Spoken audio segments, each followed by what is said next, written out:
Ndabaramukije kaze muri kino kiganiro c'Inama Nshingamateka mutegurirwa n'igisata cyo kumenyesha amakuru n'ubuvugizi mu biro vya Nyeniteka umukuru w'Inama Nshingamateka. Muri wa mugenzo mwiza wo gusenga dusabira igihugu n'indongozi nk'uko Imana yashizwe imbere mu ibwirizwa shingiro ry'u Burundi, Nyeniteka umukuru w'Inama Nshingamateka Gerase Daniel Ndabirabe yarifadikanije n'abakristo bo mu rushengero rw'Urutare ruri mu Buyenzi mu gisagara ca Bujumbura mu gisabisho cyo ku munsi w'Imana. Urukundo ruzira uburyarya, ugushirana imbere, ukwihangana, ugusenga, gutanga no gufasha boro, kubaho uhuza umutima n'abandi be no kugira umutima wo guharira. Ngivyo ibintu indwi nyamukuru Pasteur Isaac Mbonimpa yasiguye ko bibwirizwa kuranga umukristo nyakuri. Hari ku w'Imana igenekerezo rya 23 Mukakaro umwaka wa 2023 aho Nyeniteka umukuru w'Inama Nshingamateka Gerase Daniel Ndabirabe yasangiye igisabisho n'abakristo bo mu ishengero ry'Urutare Bujumbura. Inyigisho zatanzwe zari zishimikiye ku majambo y'Imana asomwa mu Baromani 12 kuva ku karongo k'icenda gushika ku ka 19 no muri Luka 18 kuva ku karongo ka 18 gushika ku ka 24. Ayo majambo yose yarashimikiye ku civugo kigira kiti biragoye ariko birashoboka. Afatiye kuri ico civugo nyene, Pasteur Mbonimpa yavuze ko isi tugezemwo iri mu bihe bigoye kubamwo ariko ko bishoboka turi kumwe n'Imana. Yasavye abakristo kutamata ku bintu, nyabuna bamate kuri nye n'ibintu ariyo Mana mushobora vyose itanga vyose. Nyeniteka umukuru w'Inama Nshingamateka nawe ahejeje kuramutsa abakristo no gukenguruka inyigisho zatanzwe, yabajije abari aho ko vy'ukuri umwe wese yoheba ivyo afise vyose agakurikira Imana. Atumwe wese niyibaza ico kibazo, uwutagitorera inyishu nawe asaba Imana ikigongwe kuko aba ari umubeshi. Kenshi na kenshi bituruka aho ati sigaho ivyo bintu byose ufise, uwo murengera shira hariya babihereza abakene nawe ungurikire. Aho mwebwe mwese muri hano, aho koko ico muracemera? Tutiriwe tuza kuraba inyigisho zo muri Bibiliya, tuje muri twebwe abantu, aho twebwe abarundi ico kintu turacemera? Mwebwe ubwanyu umuntu abwiye ati ivyo mufise byose siga hariya, jewe Yesu muze mungurikire, jewe ndi byose, kubera ko utavyemera. Ikibazo nawe kubera ko utavyemera, nawe ni wibaze uravyemera koko? Gusenga nukugira igihe cyo kuganira n'Imana. None wewe uri kuganira n'Imana yawe, urumva iryo ryungane uryemera? Ati siga inyuma ivyo bintu uhereze abakene. Ati jewe ibindi nzobiguha ndi byose. Ni wibaze kandi nudatora inyishu wewe nyene, basi usaba ikigongo uti ndumubeshi. Yongeye arasigura ko guheba ivyo ufise vyose ugakurikira Imana ari ukuri kuzima, kuko ivyo dufise vyose ni Imana ibiduha. Rero tubihevye tukabitanga turi kumwe nayo ntacobuza ko yotwongera n'ibindi, kuko ishoboye vyose kandi itanga vyose. Nshimire mama buntu yigeze kuvuga ati ibintu byose bifise ikiguzi, nta kintu Imana igukorera ku busa. Ikintu cyose gifise ikiguzi, wowe kumbura ntushobora kubimenya, ariko ikintu cyose gifise ikiguzi ico Imana igukoreye. Ni wiyumvire, wikebuke wiyumvire ikiguzi utegereza gutanga kugira ngo Imana ibandanye ikugira icurico. Ariko ikebuke mu buzima, urabe ivy'Imana agiye gukorera, urabe ivy'Imana yakoreye u Burundi, urabe ivy'Imana yakoreye Afrika. Raba harimo ibintu cubona ko Imana itabesha. Imana ikubwiye iti wewe ingwe inyuma yanje, ibyo ufise byose bireke, izobiguha, ibindi birenze izobiguha. kuko icya mbere iguha ni ubwo buzima, iyo mpemu yayo kugira ngo ubandanye ubaho. Icyo ni icya mbere iguha. None iguha ibyo kubera ko itemera ko n'ibindi yobiguha. Hari uwavuze ati ica bugufi utaracishwa bugufi. None ibyo bintu wowe bihebeshwa n'intambara kubera ko utobibeheshwa n'Imana kugira ngo ukurikire Imana, aho kugira ngo uze gukizigara uhunga intambara atakintu utwaye. Wewe ukurikiye Imana izoguha ibindi birengeye, mugabo wewe wemere yuko ibintu byawe uzobivanwamwo n'intambara n'akarambaraye. Imbere yo gusozera yasavye abakristo gukundana, bafashanye bareke kugira agatima ko kwikunda kuko bisambura. Yasozereye ahamagarira abari aho bose ko mu vyo bakora vyose bokorana n'Imana. Iryo jambo dukundane rimwe na rimwe sinzi ko uko jewe ndaryumva, sinzi ko bamwe ariko bavyumva, kuko umwe wese afise ingene ikintu acyumva. Ariko uravye muri Bibiliya yose no muri Notre Père, ijambo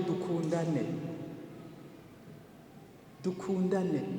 Buriya Notre Père usanga ituruna aturagira ikigongo nawe dukundane, aturampereza imfungwa ko dukundane.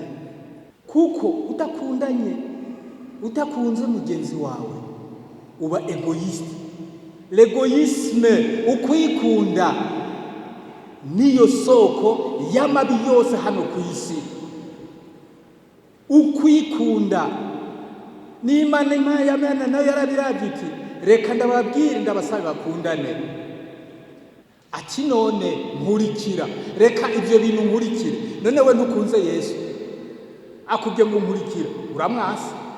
Amatafari akorerwa muri komine Rango y'intara ya Kayanza yarabaye rurangiranwa. Iyo ntahe yashinzwe n'icegera ca kabiri c'umukuru w'Inama Nshingamateka Abel Gashatsi, igihe yarahejeje gufyatura amatafari mu mwonga wa Muzumure muri zone Gaheta yo muri iyo komine yo mu ntara ya Kayanza ku munsi wa gatandatu igenekerezo rya 22 Mukakaro umwaka w'2023. Ariko haraho ikaze uwo mushitsi w'iteka, musitanteri wa komine Rango yamenyesheje ko amatafari agera ku miliyoni 2 azokubaka inzitiro z'amavuriro, amazu yo kwakira indembe n'amashure.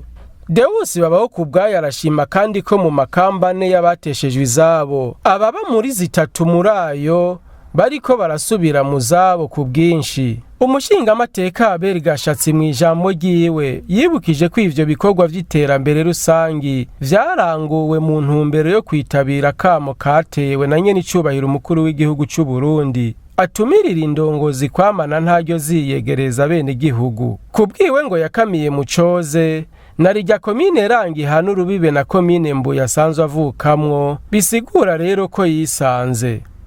Tugira amahoro, tugira amahoro, dusangwa amahoro, ubumwe, ibikorwa, iterambere mu gihugu cyacu Burundi.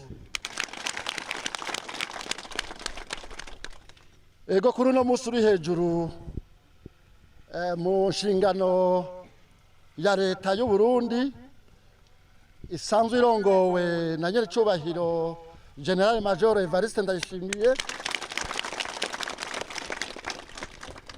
barafashe intumbero yuko indongozi nkuru mu gihugu cyacu cy'u Burundi ko buri wa gatandatu zoheza zikakwiragira intara, zikakwiragira amakomine n'imitumba kugira ngo baze kwifatanya n'abene igihugu mu bikorwa by'iterambere rusange.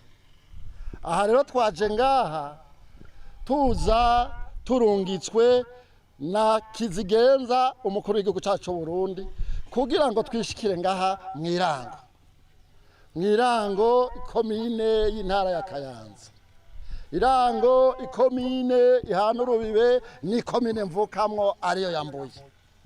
Ngaha rero ndi mwirango ndumva ko ndi muhira kuko ndahazi, kuko ndahaca, kuko ndahafise inshuti, ndahafise ababanyi n'abagenzi.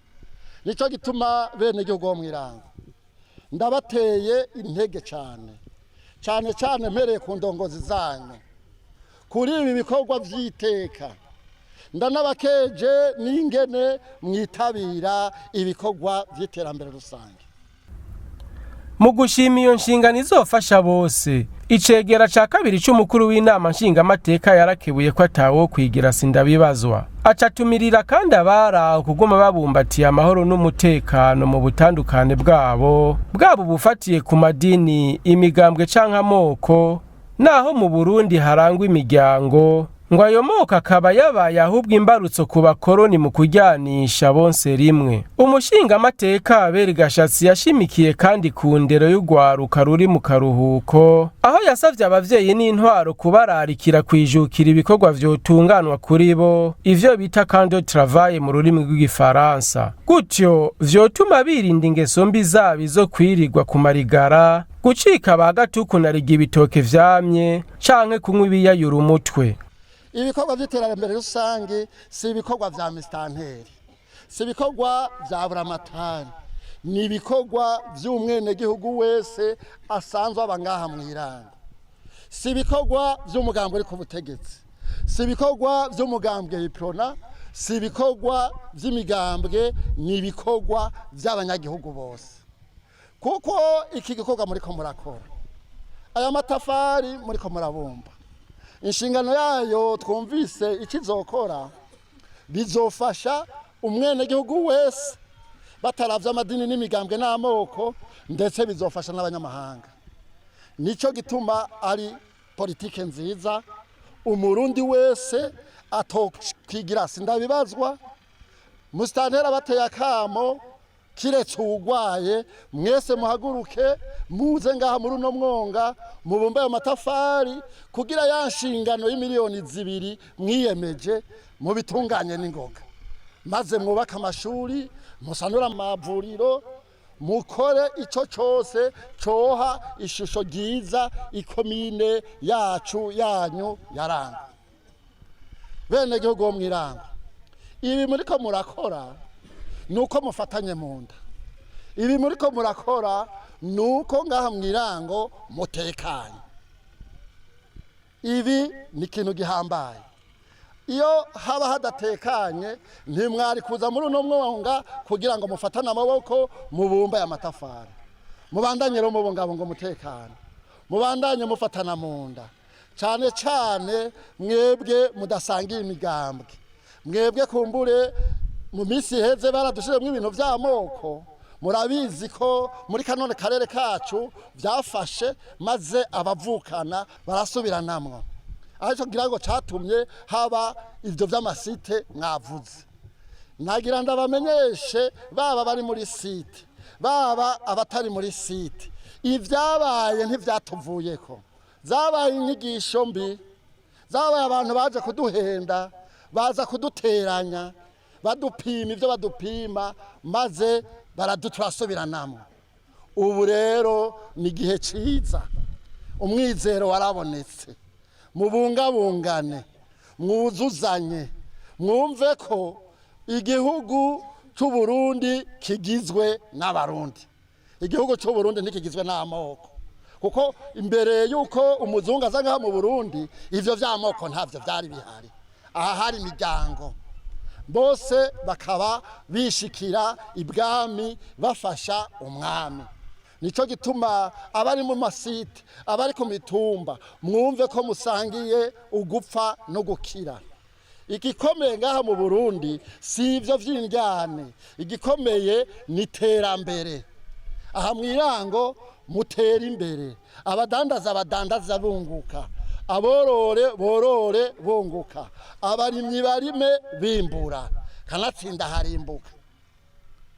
Ikindi banyerango, muri kino gihe ni muci, abanyeshuri bari mu karuhuko, mubahimirize ntibakirirwe baryamye, nimubahamagare muri bimwe bita camp de travail, muri rino ci nabo bagende baterereye, kugira ngo abaye amashuri yabo nabe baze bumve yuko hari ico baterereye kugira ishuri ryabo ryubakwe. Bafyatura amatafari, maze administration abavyeyi tubashigikire, hako birirwa ku marigara ariho haduka ubuhumbu. ikindi turazi ngaha mu Irango, turazi ndetse n'ahimbuye iwacu ko ari ahantu hamera ibitoki, ni ukuvuga urwagwa ruraboneka. Ariko twirinde kuja muri izo nzoga ataco twahereje amaboko, twirinde amarigara, ntihakagira umugabo ntihakagira umukenyezi yo kwirirwa ataco ahereje amaboko, kuko ibikorwa birahari: kurima mu myonga, kuvomera ivyo mu mwonga, ivyo bikogwe, maze twiteze imbere. Twirinde kuja kunwa ibiyaramutwe, twirinde ubuhumbu, maze niho igihugu cyacu kizoshika kuri rya shingano indongozi nkuru zitwifuriza ko Uburundi mu mwaka w'2040 tuba turi igihugu cigaba kikigaburira, mu 2060 naho dutera imbere. Ivyo ntibizoshoboka hari abareza amaboko. Yavuniye kandi akagoha imiryango ko batokwemera guhendwa n'abadandaza ngo umwimbu wabo wawuhereze mu isoko bawubagurira ku giciro c'intica ntikize. Abifuriza ko umwimbu baronse wobashikana ku wundi uvuye mu vyatewe mu mwonga, ari nako kubaterera iciyumviro co kubikisha umwimbu wabo mu bigega rusangi. Yasozereye atumirira imiryango kwijukira ubworozi bw'ibitungwa bito bito nk'ingurube, impene, inkoko n'utundi tworogwa, kuko birondoka n'ingoga bikunguka n'ingoga. Muheruka kwimbura ibiharage ndabizi, mwigerageze umwimbu wanyu. Uyu muceri mwakuye ngaha, ibiharage mwimbuye mu mpeshi, mubibungabunge ikirishira kure, mubibungabunge bizobashikane ku bindi, kuvyo mu mwonga, nimubimarire mu isoko. Ahubwo ugomba kwikingira bijane mu bigega rusangi, babikubikire. We wisigariza ivyo ufungura, banakubikire n'imbuto, kugira ngo ejo ntuzohave usubira kuza gusaba uwo wimye. N'ahandi hariho abadandaza b'ingeso mbi baza bakaguhendesha ubusa, bakabigutwara, haheze kabiri ugaza kubibagurirako igiciro kigwije na 3. Mwiyubare tumenye ko umwimbi tuwubungabunga kugira usahirize umuryango kandi uzodushikane no ku wundi. Ntihakabura umuhana utahamwo igitungwa gitoya. Atari inkoko nihaboneka inkwavu, atari inkwavu nihaboneka akagurube, atari akagurube nihaboneka agahene, kugira ngo ejo amashuri niyatangura ntuzobure agakaramu k'umwana asubira ku ishuri, ntuzobure agakaye k'umwana, ndetse ntuzobure n'umunyu.